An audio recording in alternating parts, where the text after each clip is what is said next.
అగ్రజ, నీవు లేని అయోధ్య అమావాస్య కమ్మిన ఆకాశంలా కళావిహీనంగా ఉంది. మరణానంత విషాదంలా వైరాగ్య ఛాయలతో నిండిపోయి ఉంది. మా ప్రార్థన మన్నించి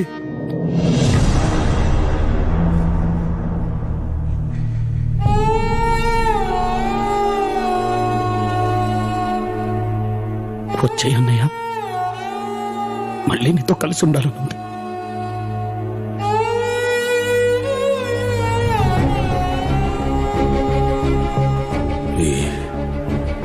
ఇచ్చిన మాట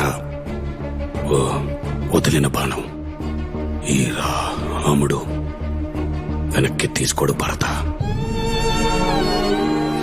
మన జీవితాంతం తమ్ముళ్ళ కండగా ఉంటానని చిన్నప్పుడు అప్పగిచ్చిన మాట మర్చిపోయావా అన్నయ్య? ఆ మాట మీరే